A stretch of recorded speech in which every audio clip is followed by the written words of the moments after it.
these X atoms are at equivalent position of this cubic FCC lattice, and Y and Z atoms are alternatively in the corner and center of the edges. And the beauty of these Husserl alloy is that even though all the elements of these alloy are non-magnetic, but overall compound is magnetic. And it was discovered by a German scientist, Friedrich Husserl. That's why known as Husserl alloys.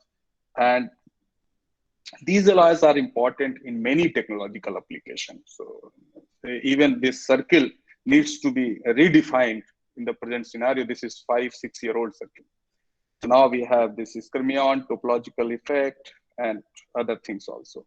So, but the main focus till now were the magnetic or metamagnetic shape memory alloys, where we have a cubic Husserl structure, and which shows the phase transition to lower symmetry phase, which can be tetragonal or monoclinic, etc. So let's come to the today's talk. So this is the outline of my talk. So I will briefly introduce what is caloric effect and how we can use the caloric effect for the application and to basically as an alternative of gas compression cycle. And then I will come to the magnetocaloric effect. Today's talk mainly on the magnetocaloric materials, and then how we can measure them and what are the protocols to get the real data from the different measurements. And then I will introduce a special condition which is called reversibility. You can understand that in your AC or fridge, the gas compression must be reversible cycle to get the cooling properly. And then I will give some of the result on these two systems. And then I will show some of the example that how we can design further materials for magnetic cooling application. And then finally, I will conclude. Okay. So let's start with the definition of caloric material.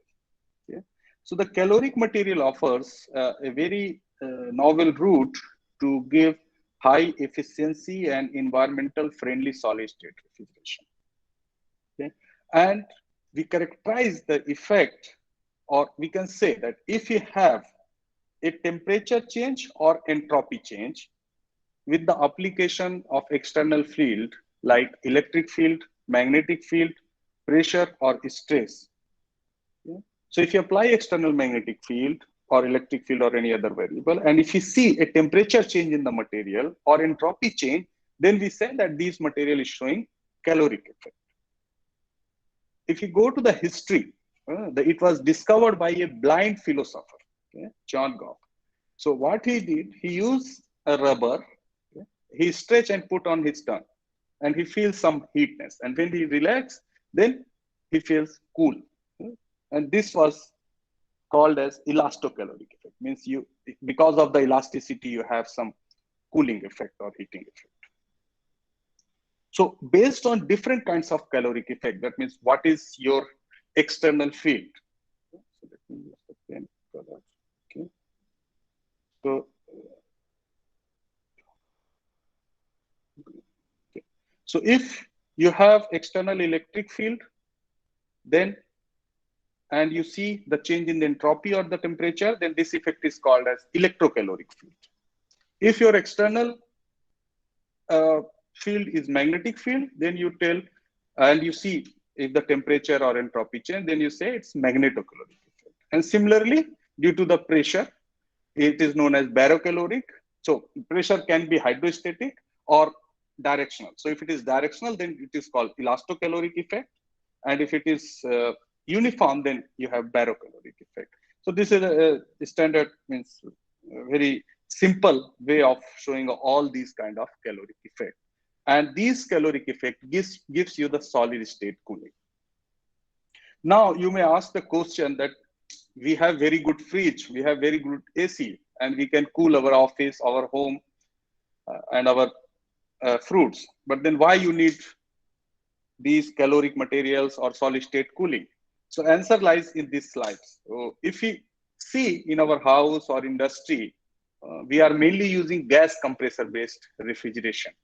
So what is this gas compression based? So you have gas, and then you pressurize this gas So what happened? The temperature increases because gas molecules comes together and they collide and temperature increases of your gas container. If this extra heat you expel down by some means, basically by cooling water or cooling agent, then you see temperature drop in the container. And now in this condition, in the adiabatic condition, basically, if you depressurize it, then what happened? You have cooling effect. And if this cooling container is close to some your fruits, then heat is transferred from fruits to this, and this will again come to its original situation, means the expanded situation, and your fruit will become colder. So this is a standard gas compression cycle, which is happening inside your fridge or refrigerator or inside in your home inside AC. Okay? Now, this technology, if you see the worldwide consumption, consuming 50% of energy. Okay. So now, other thing you see, you have compressor. If your compressor is not working, then you have to pay large cost. And the electricity also day by day, the cost of electricity is increasing. So this is related to the cost. The other thing is emission of fluorocarbon. So the gases which nowadays are being used for this gas compression based cooling technology, they use some kind of gases which emits fluorocarbons. And these are toxic also. Okay. And technology wise, this also reaches to a technical boundary, means there is no option to improve the efficiency of this technology. So there is a demand worldwide to improve this technology and reduce these toxic gases. So basically, you need a new cooling technology which can replace this standard gas compression based cooling technology. Now, if you look around, what are the best alternative to the gas compression based technology? And if you follow the publication starting from 1970, so you can see the publication based on caloric material or solid state cooling material are increasing after 1990 exponentially. All type of research in all type of caloric material. But if you compare between them, then you see you have this red curve is based on barocaloric or elastocaloric, means the pressure. And then the green curve is the electrocaloric effect. And then you have magnetocaloric effect. So you have many. Now, if you see the efficiency wise, so this mechanical-caloric MC is basically contains both barocaloric, means the pressure-dependent cooling, and directional pressure and uniform pressure. And then EC is electrically driven. So if you see, the highest efficiency is shown by the magnetic material. Okay. And this is comparative with within the available permanent magnet, because if you are going to the electromagnet, then of course the cost will increase. And the permanent magnet available in the world, they can go maximum up to 2 Tesla. Okay. So we have to look for the material which can work under 2 Tesla. So if we compare these graphs, then we can say that the magnetic refrigeration based on the magnetocaloric effect, means the external field is magnetic field, represents the most promising alternative to the gas compression based refrigeration technology. So we will discuss mainly the magnetocaloric based effect today.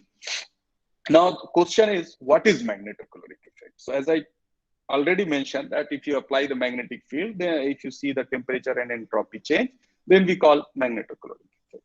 Now this is intrinsic to all magnetic material. You can take, you have structural entropy, you have magnetic entropy. Now if you apply magnetic field in the paramagnetic state, so your magnetic material H in H equal to 0, this is in the disorder state.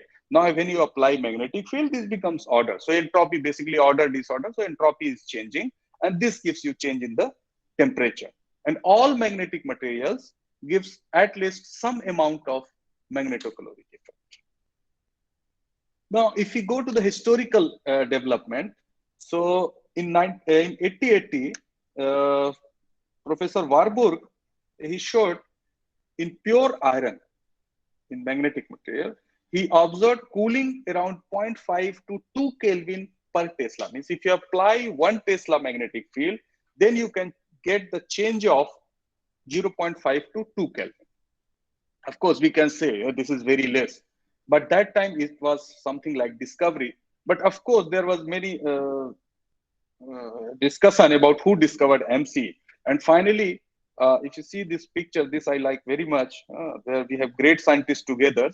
So here in the corner, Pierre Weiss is there.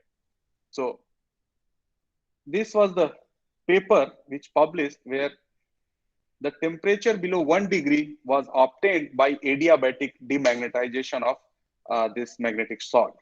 And in 1949, this fellow Weiss got basically this group got the Nobel Prize in chemistry for the obtaining of temperature less than 1 degree by adiabatic demagnetization. Okay. So now the question is how we can use this magnetic cooling material for the cooling.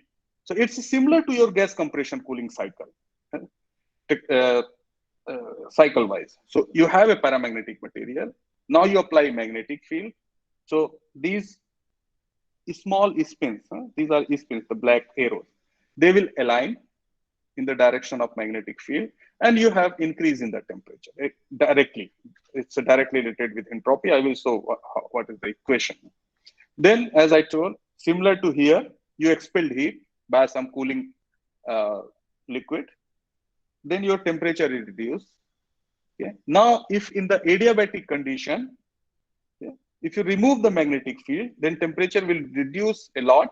And if it is connected with any heat load, your refrigeration or AC in the room, then the heat will be transferred from your room or your apple inside your fridge to the magnetic material, and it will again come to the original state in the paramagnetic state. Yeah. And then this cycle will keep on going, and you have the cooling effect. But now the question is, as I told that initially, iron also, of course, iron also shows the magnetocaloric effect, but the effect is 0.5 to 2 Kelvin per Tesla. So the question is how to increase.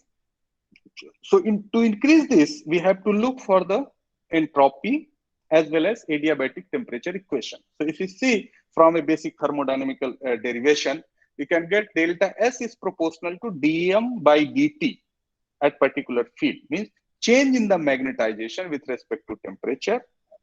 And adiabatic demagnetization is also depend on change in the magnetization with respect to temperature at a particular field. Plus, of course, the material's heat capacity come into picture. Okay? So what we need a sharp transition and large magnetization. Okay? So we need to look for those materials. So where we get sharp magnetic transition. So we can simply look magnetic phase transition. We have ferromagnetic materials.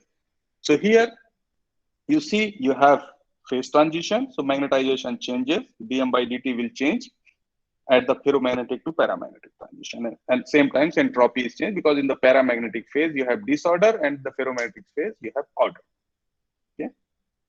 Other kind of magnetic phase transition is antiferromagnetic to paramagnetic phase transition. Means you can look for the antiferromagnetic material where high temperature phase is paramagnetic and low temperature phase is antiferromagnetic. But of course, you can see that entropy is changing because you can see here in the antiferromagnetic phase you have ordered spins, and in paramagnetic phase you have disordered spins.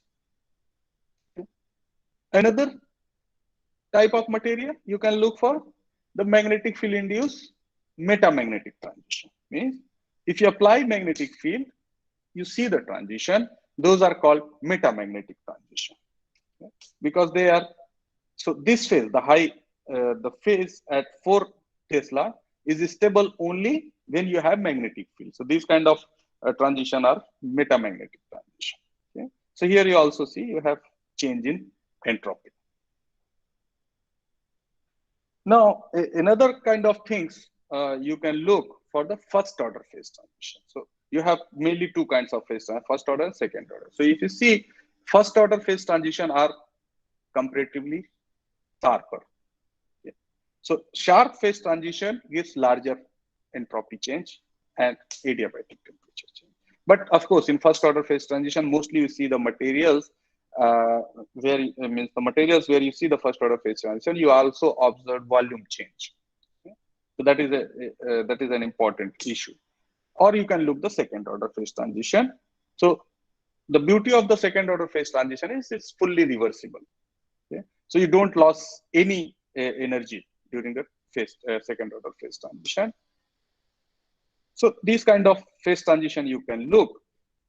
Now, once you have the phase transition material, now the question is how to measure MC. So there are two ways to measure magnetocaloric effect.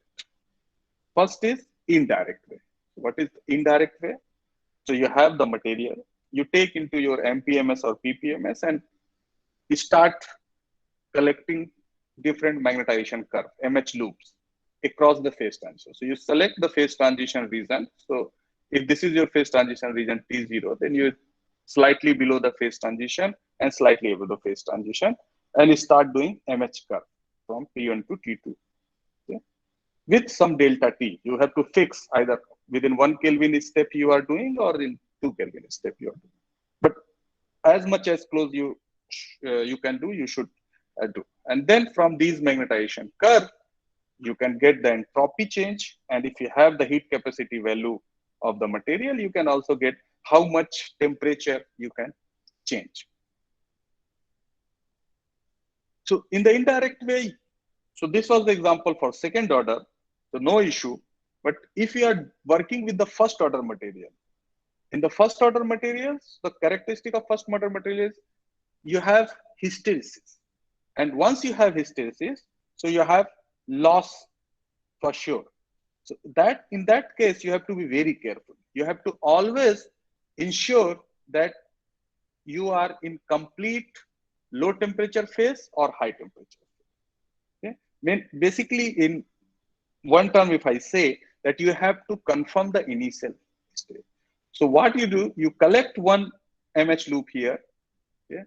Then you go to high temperature, again follow this path, this low, yeah, I hope you can see my cursor. So this path, okay? And then come to the initial state, then you go to the next temperature, then high temperature, okay? This next temperature and collect MH, then heat the material, and then come again follow this path and ensures your initial stage. So we have to be very careful for first order, and I will show the example of that. Okay. There is another way, and that is basically better way to say that how much cooling effect we can get from a particular material. So what you do here, you take your sample, okay, you put under vacuum so that no heat loss is there, and apply magnetic field. So this system design we have mainly used inside your PPMS. Okay, so you put inside the PPMS, then you apply magnetic field and record the temperature. So you see, so as we increase the magnetic field, your sample temperature is changing, and then you reduce, it's going down. So this is your basically change in the temperature. So you may basically you are monitoring the sample temperature with respect to change in the magnetic field.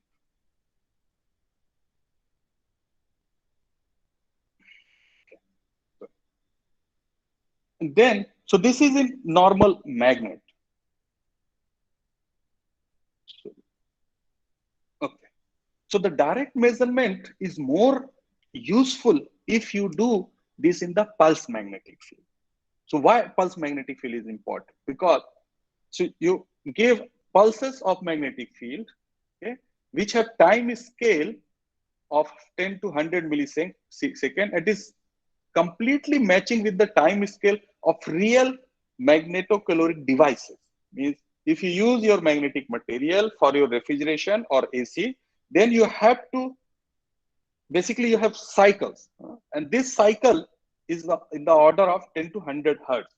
And pulse magnetic field gives you exactly this condition, means that it provides the real operating condition for the material. So if you see something in this condition, then you can directly say that this material can go for the application. Yeah. And here are some examples you see.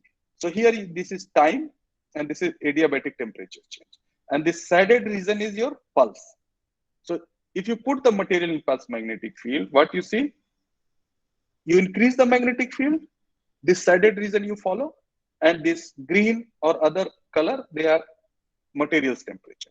So when you increase the magnetic field, your temperature increases, and when you reduce, it reduces.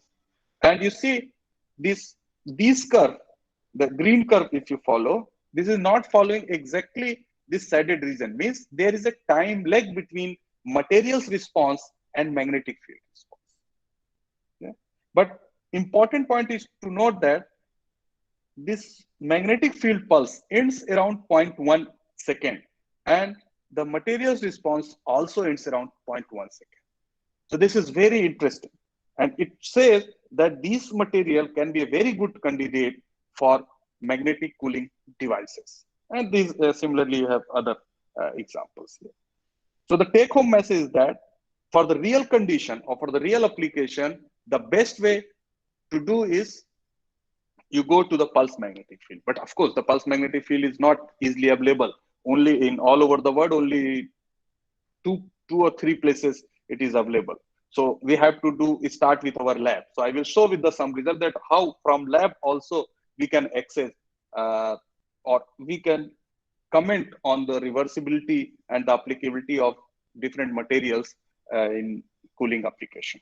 Okay, but before that, let's see what are around to use in magnetic cooling devices. So the first benchmark material is the elemental gadolinium. You don't need to put anything else, or you don't need to prepare samples. It's available directly. So GD, and it is a benchmark material because this shows large entropy change. You can follow here. So, and important thing is that it shows near to room temperature, because you have to start cooling from room temperature onwards. So the phase transition is around room temperature. So it shows large entropy change as well as large adiabatic temperature change. So this is a very good material, of course. But the question comes, why we don't use them in magnetic refrigeration? The answer lies here. It's too much expensive. Okay? So it's better that you use gas compression cycles and you can replace your compressor instead of using gadolinium. So there were different materials proposed based on the research, and here I list some of them and compare the adiabatic temperature change and entropy. And you can see there are many materials which have adiabatic temperature change larger than GD, of course, and entropy is also high. So let's just go one by one that what are advantages and disadvantages with that. So let's come to the alloy of GD and silicon 2. This shows first order phase transition. So entropy enhanced as compared to GD for sure. Adiabatic temperature change also enhanced. But again, you see GD is there. So expensive. Yeah. So we can't use for practical application. Of course, it can give a nice physics. So you see this was a PRL paper. Then you can see other materials are manganites. Manganites also shows very good property. You have entropy change, nice value of entropy change and adiabatic temperature change with respect to magnetic field. If you see around 2 Tesla, you get 2.5 Kelvin change. And at 5 Tesla, you have 6 Kelvin. So it's good. But if you see the manganites, mostly they use rare earth elements. So lanthanide elements. So lanthanum is there. And that's also expensive. Okay? Other material is the promising material, if you see, which shows large value. It's lanthanum iron silicon, which the graph shows that it has very nice entropy and adiabatic temperature change effect. But again, issue is lanthanum. Okay. Then another material was discovered in the late 2010. This iron, manganese, phosphorus, silicon. This shows quite a good property. And you see the adiabatic temperature change in the right-hand side. If you follow my cursor, it's about 2 to 2.8 Kelvin with the magnetic field change of 1.1 Tesla, which is very good. Okay? Because you have, as I mentioned earlier, the permanent magnet you have, they can go up to maximum 2 Tesla. And 1 Tesla magnets are very, you can say very cheap. Huh? The freeze magnet, which are known as. And entropy is also very good, I would say. And they show reversible behavior. Okay? The reversibility you can see here. So this is time from direct measurement, you see. So it goes exactly same. So if you apply magnetic field, then remove magnetic field, then apply again, then remove. So it's showing very good property. Okay? But you have some limitation with that. Okay? So if I just compare overall materials available and apply some constant on those materials, that it should be non-toxic, okay, and lower cost, rare earth free, and good it should show good property within the permanent magnetic field value, or the value which we can get from permanent magnet. Then we see this material. And one more important point, that the phase transition should be near to the room temperature. So if you see, then we have one important material here,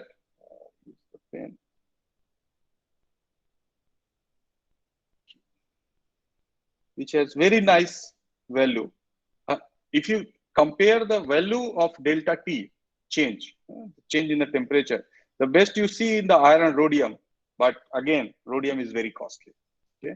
So if you apply all those things, then we have good material, we can say this nickel, manganese, indium, cobalt alloy, okay, which is a metamagnetic shape memory alloy.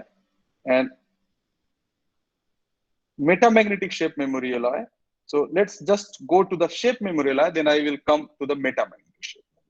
So shape memory alloy are very, very important materials for technological application. So what is happening in this shape memory alloy is that here we have high temperature phase, which is cubic, suppose. Okay? And shape memory, the example of shape memory alloy, you can say that if suppose you have maybe in the next slide I show some of the example. First I give the basic science about that. So you have material which is cubic in the austenite phase, and the austenite martensite word you might have heard many times in the steel industry. Okay? Like I give a simple example. If you have a knife and if you heat and quench into ice water, then you see that it becomes harder, and which is a common process in steel industry. Okay? They heat it and then quench to the steel into ice water, and this gives the hardness. So similar thing happening here. So you have a high temperature cubic phase here.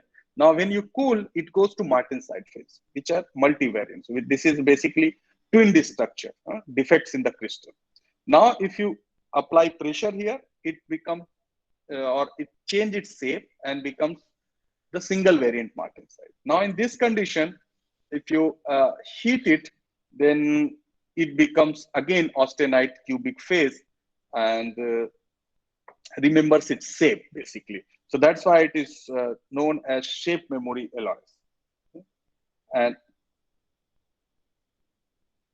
the metamagnetic shape memory alloy, if you say, there are some materials which shows martensite transformation, and that can be controlled by magnetic field. So if you reduce the temperature, normally you get from austenite to martensite. Now, you can get this martensite or austenite phase, vice versa, depending on the material's composition, by applying magnetic field. So suppose you have martensite phase material here.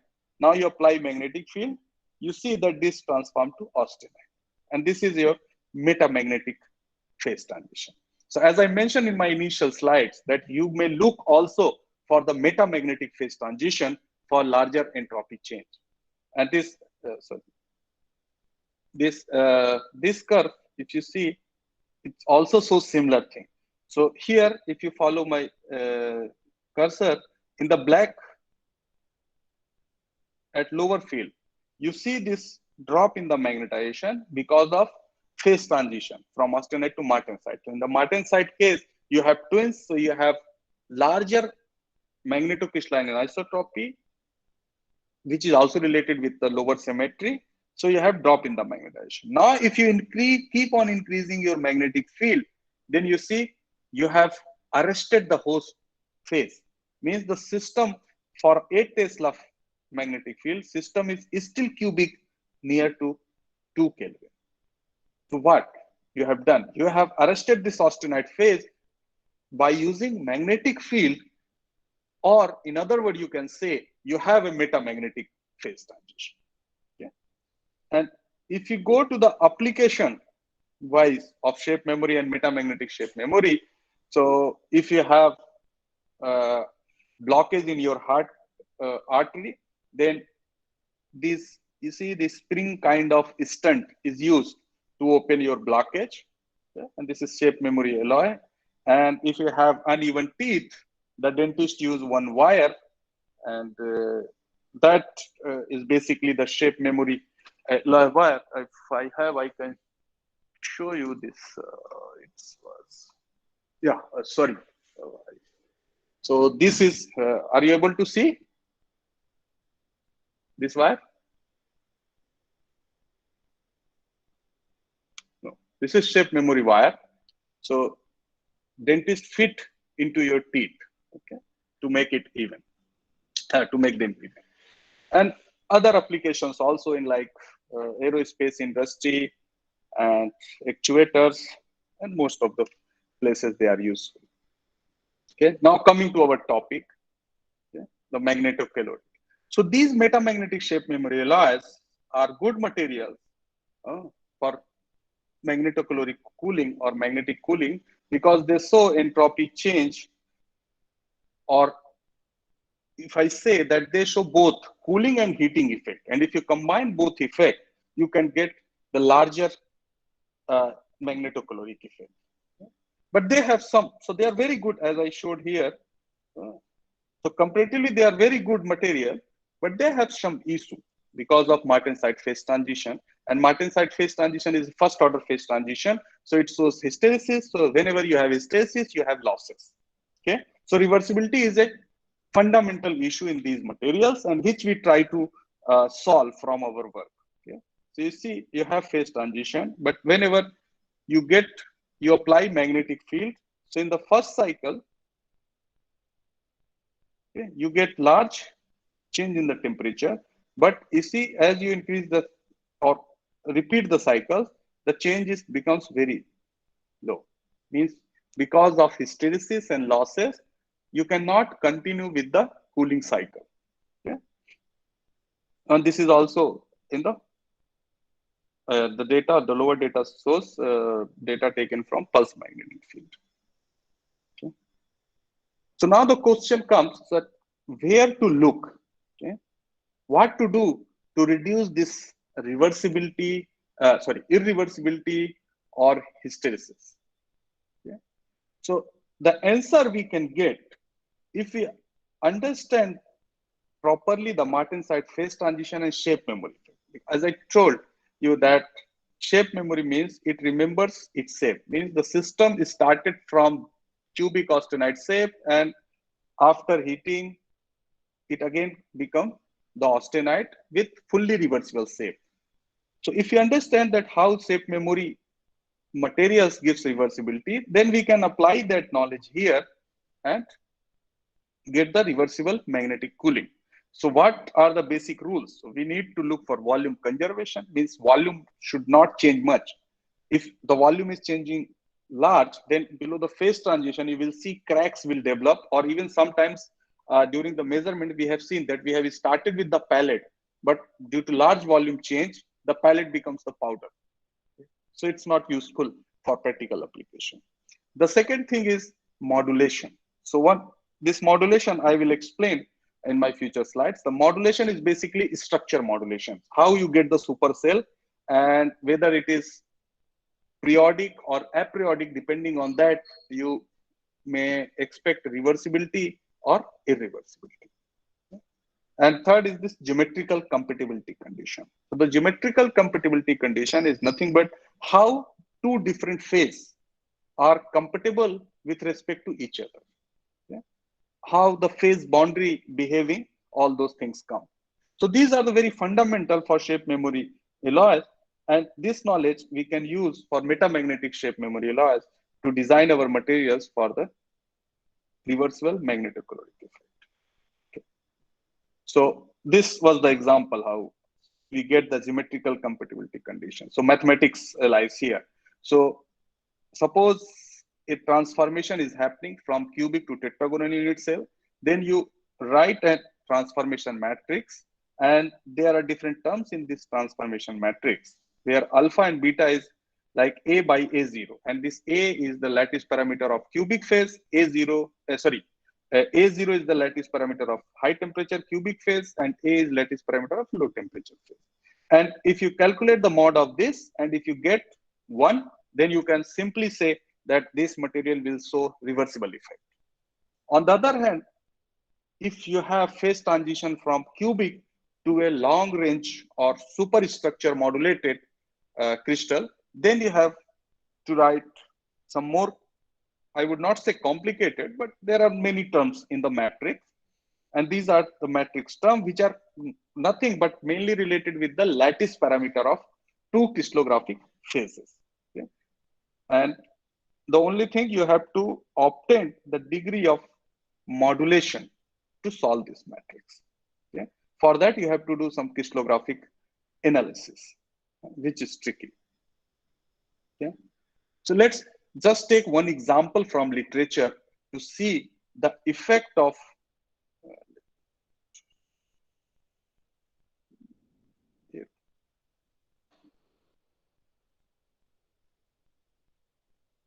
to see the effect of this geometrical compatibility or structural compatibility.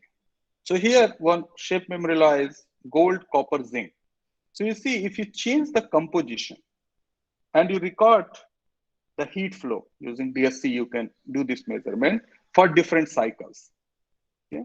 So here you see, you have in the red curve right side, you have large change in the heat flow, and with cycles, it reducing. Okay? After 512 cycles, it reduces a lot. Okay? On the other hand, if you see the left side system, and between these two only you see the copper percentage and gold percentage have been changed. Here you see the first cycle and 16,384 cycles in the DSC, the heating cooling, okay, gives the same value. Means this system is reversible. Okay? And why it is reversible? Because it follows geometrical compatibility condition. The lambda 2 value which we obtain from the method, or this was not our work, this is from literature, that they obtain from this mathematical analysis of lattice parameter. Okay. So now our question is whether this will also work for magnetic shape memory alloys or not. Okay. So let's see. So for that, we have chosen two different systems. One, this left side, this nickel manganese gallium system, which shows cubic to tetragonal transition. Means we can just try to calculate the mod of the matrix. And if it is close to 1, then we may expect the reversibility. And another system, this you can see that, okay, we have some numbers 1.8, 1.8. And this, because we were trying to engineering the composition which can gives us the structural compatibility. And we finally got in this one. So we have two compositions. So let's try to investigate them. What happened? So this is here a magnetization curve. So you see, if we go to the 0.01 Tesla data, means the low magnetic field, then you find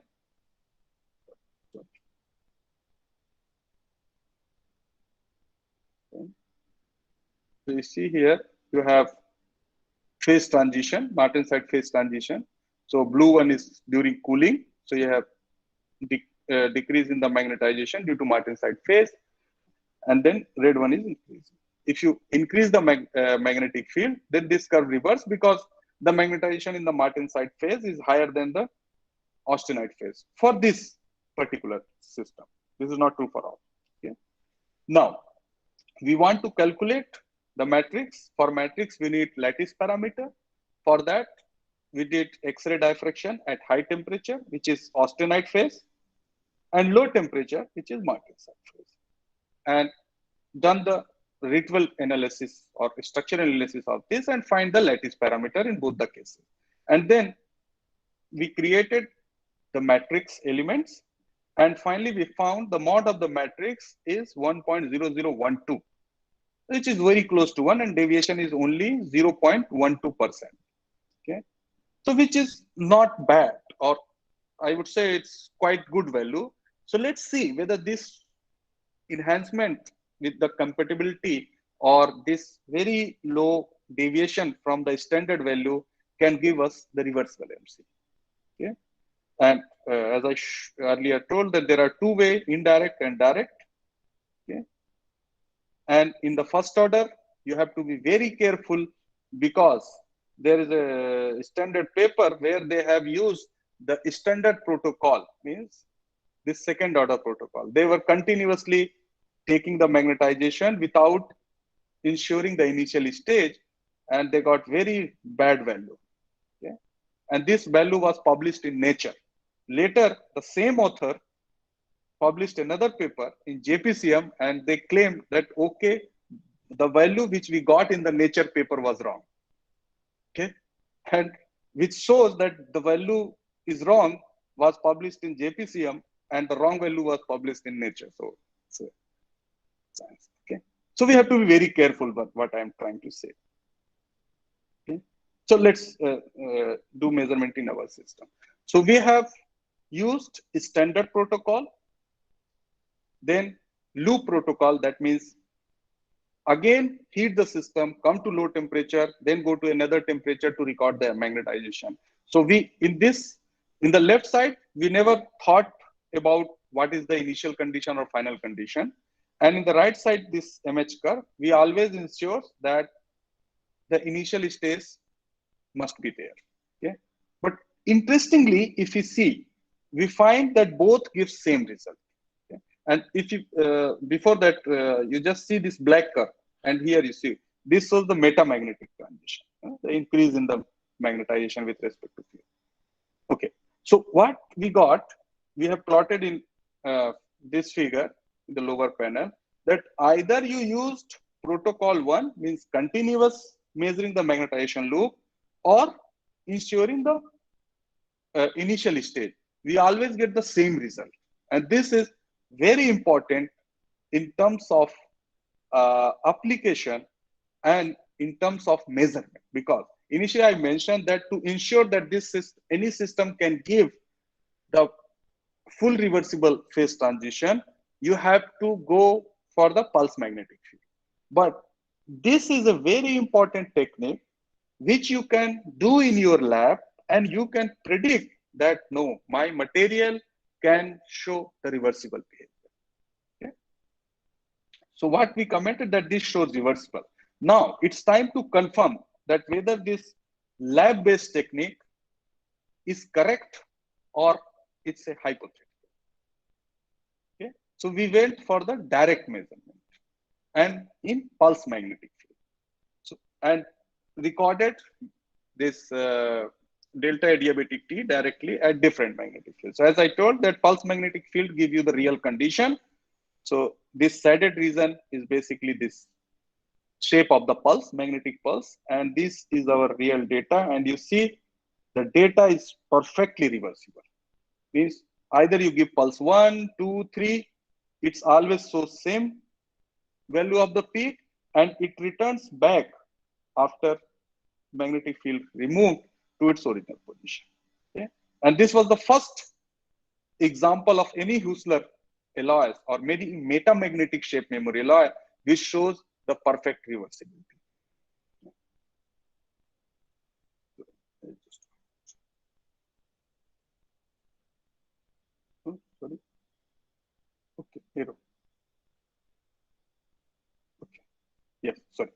So, so we first time showed that we may have a reversible metamagnetic shape memory alloy, which shows the Martin-Side transition and large magnetic field induces, large magnetocaloric effect. Okay. Now let's come to the another material, which shows inverse MCE. So direct MCE means magnetic field increases the temperature. Here you see, we are going to positive temperature with magnetic field.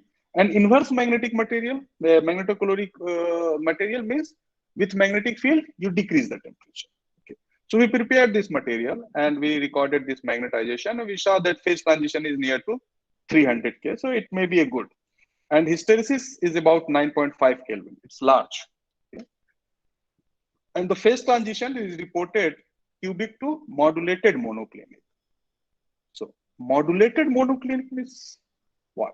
So modulation is structure modulation, means you get the superstructure in the Martin-Side phase. That's fine. But if we see the literature, okay, you see almost similar composition, only if you compare with the 100.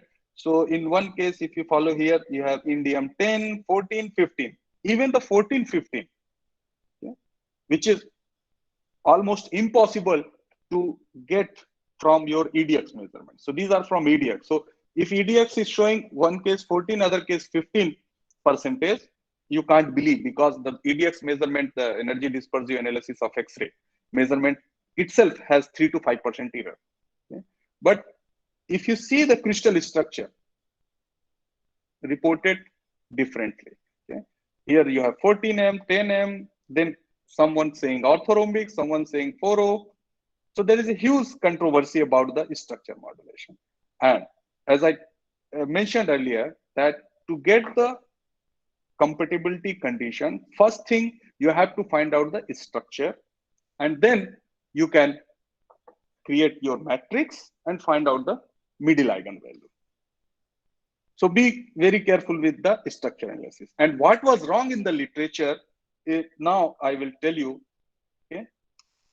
So let's start with the crystal definition. Okay.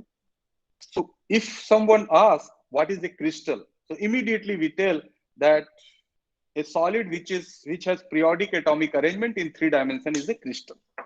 Correct? In all your our master books also, and class we also say this. Okay? And this is a pattern. If one shows, this is a crystallographic pattern. And in book we also, and this is a FDP program, we teach to our student also that in crystal we have 1, 2, 3 fold and 6 fold symmetry, but 5 fold symmetry is forbidden. Fine. But something happened in 1982 that the book by Kittel, it changes the definition of the crystal and gave very complicated definitions. We can make a crystal from molecules which individually have a 5-fold rotation axis, but we should not expect the lattice to have a 5-fold rotation axis. A little bit complicated. It's nothing clear. Okay.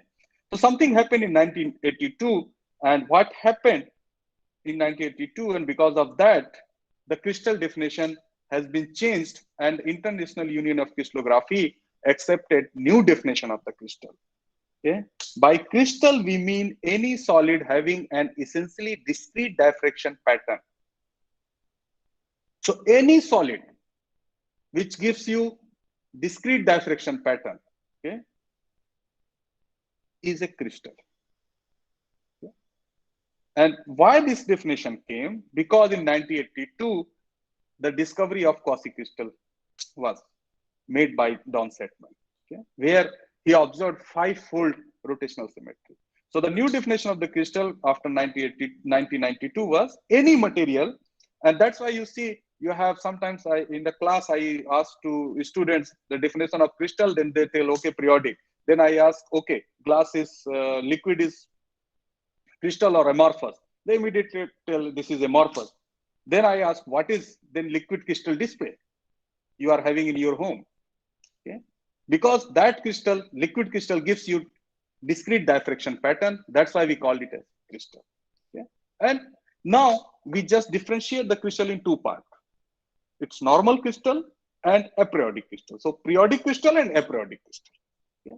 So by crystal, overall we mean any material, any solid which can give you discrete diffraction pattern. And by aperiodic, we mean any crystal where three-dimensional lattice periodicity can be considered to absent.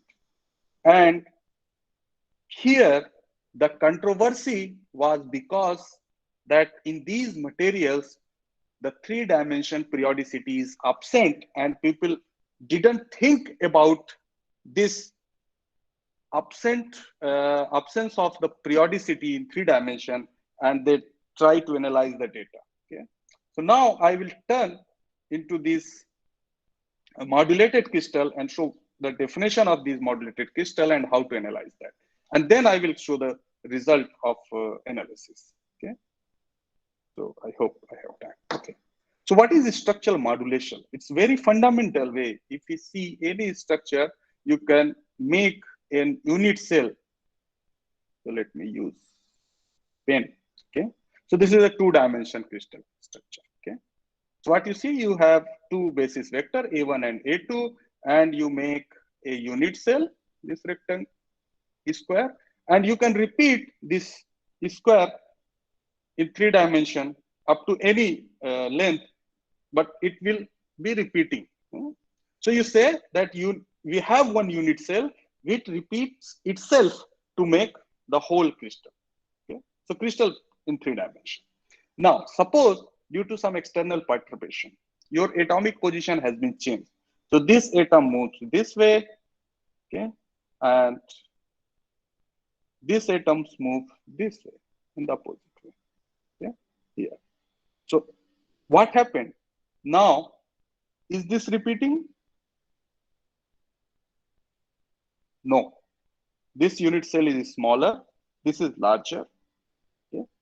So what is repeating? So now the repeating unit cell is this one. Okay. So if you repeat this two, so this is your building block. So now the new reciprocal lattice vector or new basis vector in the A1 direction is 2A1. Okay.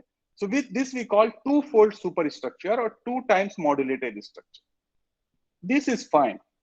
But on the other hand, if atoms move in such way that you are not able to find a unit cell, okay, like here, if you see this condition here, you will never find a unit cell which is repeating itself in three dimensions.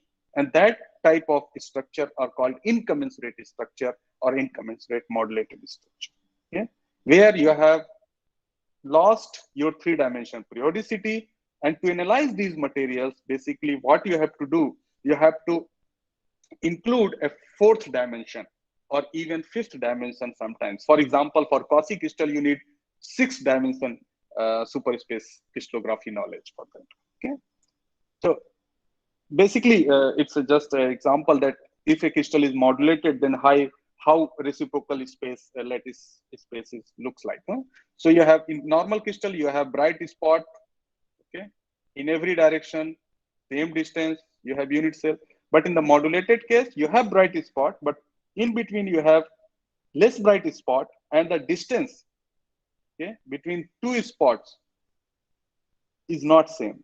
So distance between these two is different. Between these two is different. Okay? So that's so different distance tells you that it has incommensurate modulated structure. Okay? So the bright spot which have exactly same intensity like normal crystal, okay, we call them main reflection, and additionally with lower intensity we call satellites. Okay, so this was reciprocal in normal XRD. If you are doing materials in material science, then you see we have very small satellite reflection. On the other hand, the fundamental reflections, you don't see any change. Okay? So fundamental structure is same, only you have satellite which is due to the superstructure. Like if I give you a very simple example, if I have iron, and iron, iron has different different structure like FCC, BCC. So whenever it goes from BCC to FCC, we tell it has superstructure. Okay, and you observe super lattice peak. but all fundamental peaks are same. Okay? Except you have an additional peak because your system becomes FCC. But that is still periodic in 3 dimensions. But here, whenever you get the superlattice structure, it's aperiodic in 3 dimensions. So for that, you need 4-dimensional space. I'm giving this knowledge. Of course, I can give directly my result, but I thought due to a DP program, I should also include some fundamental here. So now we all know from our BA, bachelor or master that any reflection in crystallography, that any reflection can be given by this formula, the reciprocal lattice vector HA star, KB star, LC star. We need 3 HKL. HKL. So we always say Bragg P what? It is 2 to 0. We define planes with 3 integers, but in case of modulated, you need additional basis vector, which is called modulated wave vector, and 1 integer m, which is called order of intensity, the order of modulation. And if you do the analysis and you find that all Q1, Q2, Q3 in 3 dimensions are rational, then you say this is commensurate structure. And if at least one of the Q1, Q2, Q3 out of these 3 is irrational, then you say it's incommensurate. Means in this case, it is periodic. In this case, it is aperiodic. Both are similar crystal, but in some temperature, they show periodic structure. Sometimes they show aperiodic structure. Okay? And in the analysis, you can also get the atomic position by incorporating atomic modulation function, which is nothing but a combination of sine and cosine. So it's wave kind of structure. Okay. So I gave this information because the structure of these kind of metamagnetic shape memory alloys were controversial because it was never done properly. So if you don't do the structure analysis properly, you don't get the matrix element properly. And then you are not able to predict a system will be useful for magnetic cooling or not.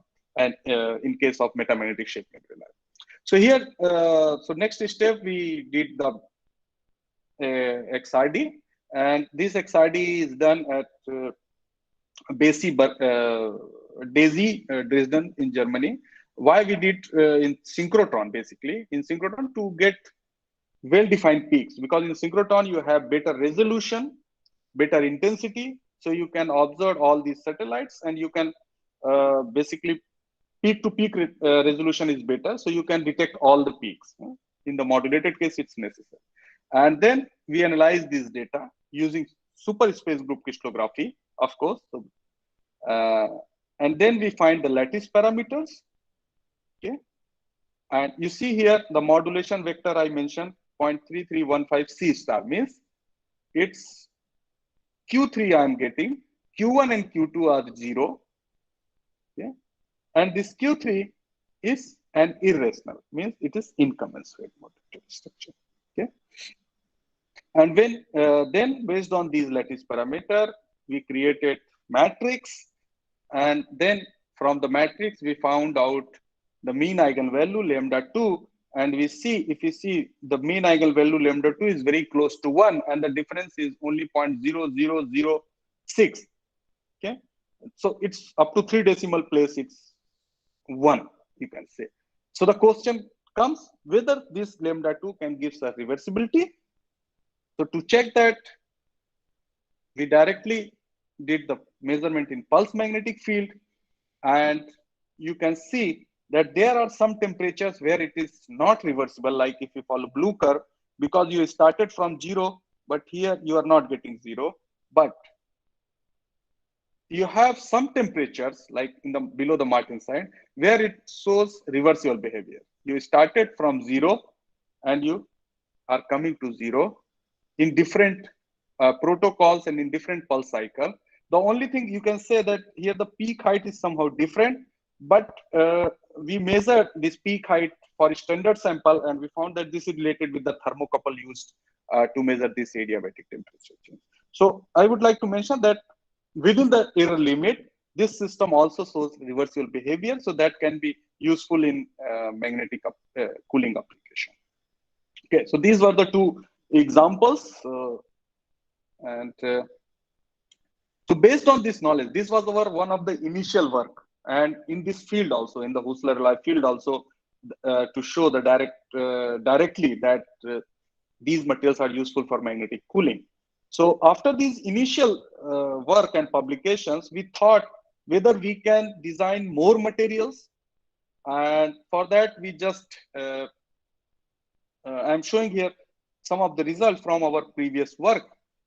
The phase diagram of material. Of course, I would not say that we should use platinum, but here we have used platinum very less to just check the, or to verify the concept, basically. So here what we found that if we put the platinum in this famous Ni2MnGa, then the delta hysteresis, delta T hysteresis means the this hysteresis, if I say this, between heating cooling of the, if you say magnetization versus temperature. So this hysteresis is reducing, and we get very less hysteresis, which is even a record value in this field. So what we saw, but these materials, the property of this Ni2MnGa and nickel, platinum, manganese, gallium, we don't get much entropy change or adiabatic temperature change. So we thought to use this concept, that putting of the platinum in nickel, manganese, indium alloy. And here are some results. So straightforward, you can compare the hysteresis. This is the basic alloy without platinum, and this is with platinum. And you can simply compare that hysteresis reduced. So hysteresis reduced directly suggests that the improved reversibility, because you have lower loss value if you have lower hysteresis. Okay? And for this also we calculated lambda 2 1.004. Now it's time to get lambda 2 for the new alloy which we designed. So the same way which I mentioned, we measure lattice parameter by XRD in austenite and martensite phase. And of course, due to the modulation, we use the synchrotron measurement. And these are the lattice parameters. Based on these lattice parameters, we created the transformation matrix. And we find the lambda 2 is close to 0.18. Very close to 1. And the deviation is only 0.18%. So similarly, the next term is to look for the reversibility. So we did measurement in 3 different protocols. These are the magnetic measurements, and compare the isothermal entropy change. And you can see with this material, whatever test you want to do in any protocol, you always get the same value. Means no reversibility, no irreversibility. All things are reversible. So same value of entropy change for different protocol clearly suggests the reversible MC. And the proof of that I have shown in the previous slide, that with this concept, we went to the pulse magnetic field and we found the same value. This is our, okay, I forget to mention. So this is our recent work published in 2020. And after that, due to Corona, we could not go to Germany for measurement, but we have planned this year. Okay. Now this was all for the metamagnetic shape memory alloy, which shows phase transition, martensite phase transition. Now I will show one result where we have designed simple cubic alloy. There is no phase transition for the reversible magnetic effect around the magnetic phase transition. With the pure magnetic phase transition, means the ferromagnetic paramagnetic, you have advantage that you do not have any hysteresis. So no hysteresis means no loss. Okay? The only thing is that you have to look large magnetization and transition close to room temperature. Okay? So if we look the literature for cubic Husserl alloy, then large moment we get for cobalt-2 based materials. But so that's very good. You can get a magnetic moment up to 6 μb. But the problem is that at the same time, their TC is very large. But our aim is to get TC close to room temperature. Yeah? Like you see here, as you change some elements, okay, then you see the phase transition temperature is even above 1000 Kelvin. So it's not useful near to the room temperature. Okay. So basically you design the with different change in the ratio of elements. Okay. Now, so if you want to change the magnetization of the material, you have three options only: manganese, iron, cobalt, nickel, and copper does not change the magnetization, but copper, it has been reported that okay, the materials property, the volume change, or you can say, in other words, in the more practical word, uh, the stability of the material, the ductility is improved. Okay, so the mechanical property is that, but the magnetic elements are mainly four. So now, if you look, this nickel 2 manganese based Husserl alloy. So first important point with this Husserl alloy that they have Tc near to room temperature. Okay, 300 K. Now, if you see the stoichiometric compound, the MS is 4 mu B per formula unit. Now, if you want to increase the magnetization, then it shows that if you put indium in place of manganese, then we have two kinds of manganese and they couple ferromagnetically and enhance the magnetization. Okay? So we thought to prepare this one. That's fine. But another issue comes as soon as you come to this boundary, 0.4, they shows phase transition and magnetization reduced almost to half. So what is the importance? So we thought to prepare this the alloy which has highest TC but close to this boundary. So we don't want to cross this boundary so that we can get large magnetization. Okay, and the beauty of this material is that the magnetization increases, TC remains constant. Okay? So we try to prepare this. So we found this one, and via optimizing condition, okay, so this is the magnetization we source. So this is your TC close to 300. This is MT, and this is MH. So MH source, you have large increase the magnetization around 6 mu B, but TC is 300 K. What about the structure? The structure is cubic. Okay? And MT clearly shows you that there is only one transition at 300 K. After that, we do not have any transition. And the structure is cubic L21. L21 is basically face-centered cubic Husserl structure. And these are the atomic positions. Nickel occupy this equivalent 8C position, and manganese and indium are here, okay, in the corner and in between the these edges. Now it's time to see the magnetocaloric property. So we have measured in the lab the magnetization, and from magnetization we calculated entropy change, and you see interestingly the entropy change is very close to the standard gadolinium element. So but the cost is very different. This is a cheaper material, but gadolinium is a very costly material. But the entropy wise, they are very same. Okay. And then we directly measure the magnetocaloric property with time and magnetic field, and you see always you have the same. If you just follow these two chains, we have the same. So it's perfect reversible, and this is adiabatic temperature change with at different temperatures. So if you change field 0 to 1, then you get 1 Kelvin around, and 0 to 2, you have around 2 Kelvin change. So it's very good. And this is the larger. So basically, after preparing this, we have proposed different materials, okay, which has larger magnetization. Even you can go to up to 9 mu B, but the transition temperature is only sorry, the TC is very near to the 300 K. And I forget to mention here the reference of this paper. This is I can write down here to show it's yeah. So it's an advanced material, and so you can just as the Sanjay Singh Advanced Material 2016. So it's So it was a very appreciable work published in Advanced Material. So we have suggested for future direction also that one can go to different,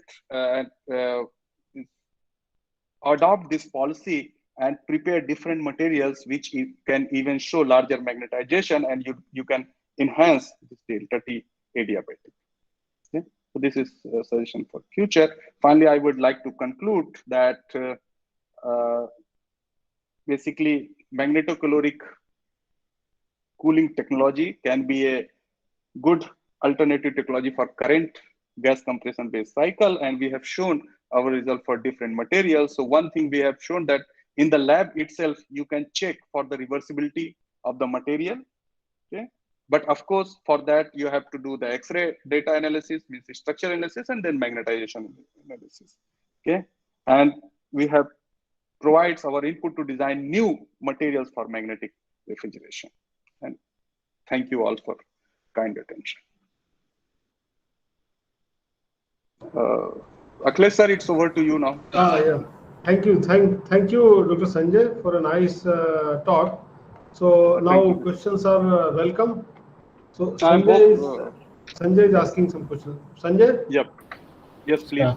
Good morning, sir. My name is Sanjay. I'm from IIIT Allahabad, and I've been working on rare earth-based intermetallic compounds for this magnetic caloric effect. Oh, great. Sir, I have a few questions. The first goes like this.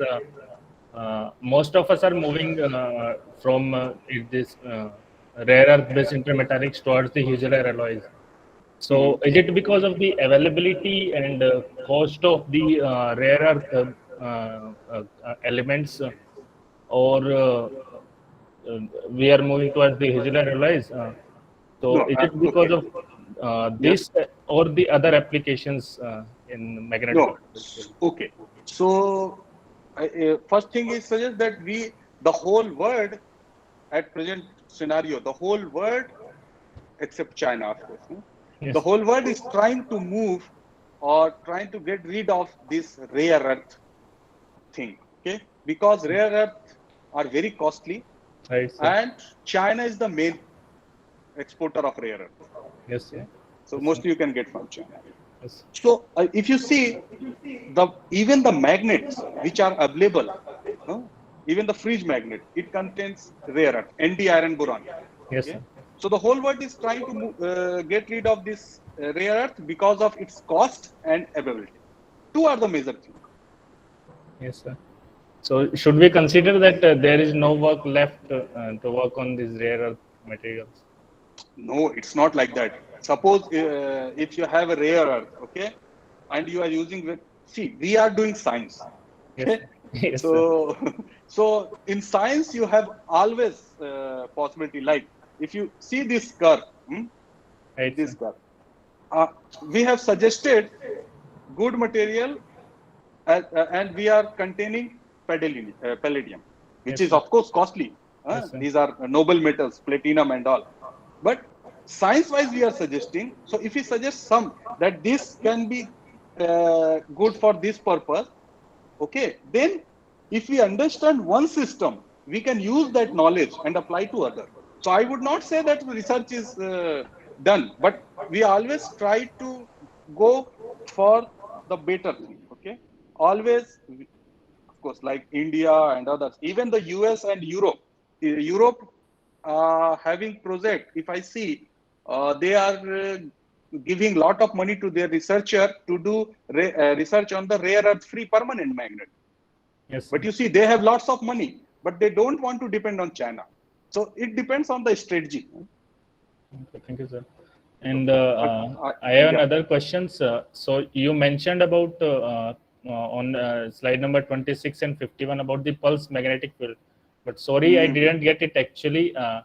To my perception, when we are calculating the values of delta Sm and delta T, we do the integration or the change of this magnetic field H applied.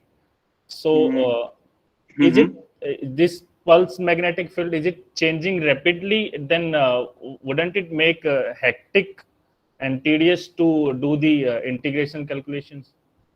I'm confused a bit. No, you are confused about that which technique is better, or you are confused that why we use pulse field? Yes, sir. Means I didn't get how this pulse magnetic field is working. The pulse, see, any pulse has basically, it provides magnetic field for a considerable amount of time, and then you have stopped. So if you follow this curve, here, this one, so this shaded region, can you see? Yes, sir. Yes, sir. I can see that. So this is the shape of the pulse. So this pulse is only for you. You can see it starts from 0.1, right, sir, and it's around 0.11 or 0.11. Yes, so sir. This is for this time. So pulse means you have frequency, right, so it can step to time. Now, in the real magnetocaloric device or magnetic refrigeration or your AC or fridge or any magnetocooling device, right, okay, if you want to use in the real condition, it works. The cycles are very fast. Okay? Yes, sir. If you are working in the lab, you might have seen the CCR. Yes, sir. CCR sound. Have you noticed this sound? Yes, sir. Yes, and that is very fast. Yes, sir. Yes, sir. So if you want to use something, so you have to match with that frequency. Otherwise, you may get 100 Kelvin change. But if it is not matching with your cycle frequency, then it's not useful. So with pulse magnetic field, you can really comment on the practical applicability of that material. Otherwise, of course, science we are doing. If it is giving less or higher, we say that it is related with the structure or related with electronic property or something. Okay, so thank you, sir. And sir, do you have any idea about the first principle calculation of this work? Okay, the first principle calculation, it can do many things. Yes, sir. But what you are asking is, if you are asking about magnetization, then I will tell yes. So we can take a structure and calculate the magnetic properties. So what is the best software, or I mean to say the calculation to do it on the quantum espresso or WASP for? No. For what? Best for what property? I just want to calculate the No, I tell you example. If you are doing calculation on stoichiometric sample, X2 by Z. Yes, sir. You can do with quantum espresso, you can do with WASP, you can do with SPR KKR. Yes, sir. On the other hand. And if you are interested with magnetization only, what is the magnetic value? If you are changing the composition, then easiest way is SPR KKR. Okay, so it will give you result in half an hour. But with WASP and with quantum espresso, it will give some result. Like in WASP, you have to take supercell, so it may take 1 week. I don't know, because I have not used the WASP. But from my collaborators and friends, I can tell you that SPR is best way to get the magnetic moment for disordered alloys. Yes, sir. Yes, sir. And that's the problem actually I was facing, because I have many substituted compounds with the change in the compositions.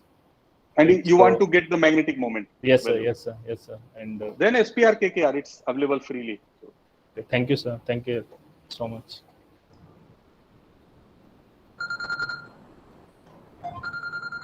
So I think let's thank Dr. Sanjay for his nice talk. And if anyone have any more question, please write to us on chat box, and we will communicate with him. So let's thank Dr. Sanjay for his nice talk on Husler alloys and giving us insight on these kind of magnetic materials. So certainly in future sometime we will invite him in our campus and we will have a discussion on these topics. Sure, sir. Thank you very much, Dr. Sanjay. Thank you, sir. I will let your best time to us for this talk. Thank you. Thanks. So